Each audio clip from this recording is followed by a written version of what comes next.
वज़ीर आज़म इमरान ख़ान जी सदारत हेठ पार्टी रहनुमाउनि जो इजलास। मरियम नवाज़ जी ऑडियो टेप ते बि ॻाल्हि ॿोल। वज़ीर आज़म ऑडियो टेप जे मामले ते चयो त अपोज़िशन असांखे फ़ासिते चवंदी आहे ऐं उहे पाण उन खां वधीक आहिनि। नून लीग मीडिया में तक़सीम पैदा करण जी कोशिशि कई आहे। उन्हनि जो कचो चिठो सभिनी जे साम्हूं अची वियो आहे। Army chief general Qamar Javed Bajwa जो आर्मी मेडिकल कोर एबटाबाद जो दौरो। लेफ्टिनेंट जनरल निगार जोहर खे बेजिज़ लॻाए जनरल कमर जावेद बाजवा चयो त आर्मी कोर मुल्क ऐं बैरून मुल्क पंहिंजूं शानदार ख़िदमतूं सर अंजाम ॾिनियूं। असांजा डॉक्टर कोरोना जे दौरान फ्रंट लाइन ते रहिया। कराची में नस्ला टावर जे ॿाहिरि रहाइशी बिल्डर्स जो एहतजाज। इमारत किराइण खे रोकण जी कोशिश। मुज़ाहिरीन ऐं कानून नाफ़िज़ कंदड़ एहलकार आम्हूं साम्हूं। पुलिस ऐं रेंजर्स जो मुज़ाहिरीन ते लाठी चार्ज। जाम साहब शहर लॻ सैयद मलूक शाह जो सालियानो मेलो जारी। मेले में बि धमाल हिक ॾींहं वारे चौपाई माल जी नुमाइश लॻाई वई, जंहिंमें सिंध जे केतिरनि ई ज़िलनि जे भले नसुल जूं बकरियूं रिढूं उठ पहुता।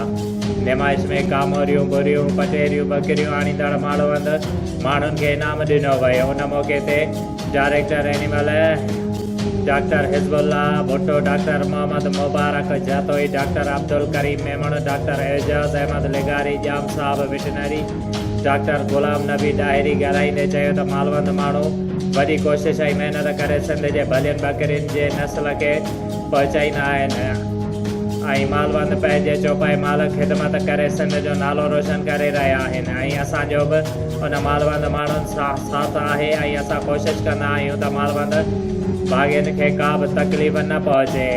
पंहिंजे चौपाई माल जी बीमारियुनि लाइ वेझे वेटनरी अस्पतालुनि में वञी डॉक्टरनि सां राब्तो रखनि त उन्हनि खे दवाऊं ऐं वैक्सीनेशन ॾिनियूं वेंदियूं।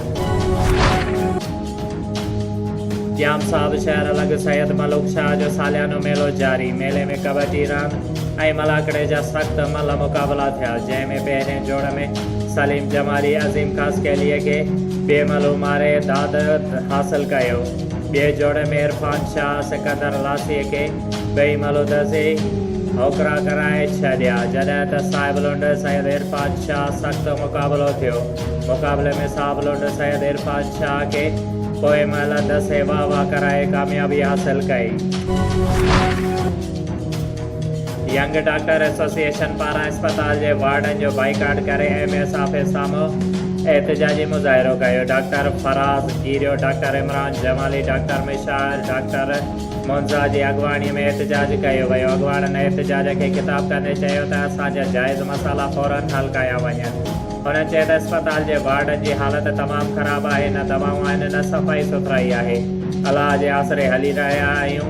PMC अस्पताल डॉक्टर चयो त ग़रीब लाचार मरीज़ मरी रहिया आहिनि। हुननि चयो त करोड़े रुपए जी बजेट अचे थी पर ख़बर न आहे किथे थी ख़र्च थी वञे।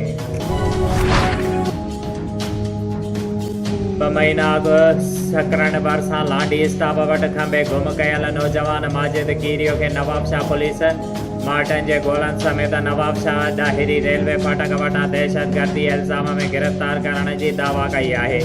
उन सिलसिले में CIA incharge Mubeen Padiyal A section थाणे जे SHO सैफुल्ला बुगियो सां गॾु ए सेक्शन थाणे ते प्रेस कॉन्फ्रेंस कंदे ॿुधायो त गिरफ़्तार जवाबदार माजिद कीरियो उर्फ़ बबलूअ खे नवाज़ ॾाहिरी रेलवे फाटक वटि अवामी एक्सप्रेस ट्रेन खे तबाह करण जी कोशिशि करे रहियो हुयो त खेसि मार्टन जे ॻोल्हनि समेत गिरफ़्तार करे वरितो, जॾहिं त 3 साथी फरार थियण में कामयाब थी विया।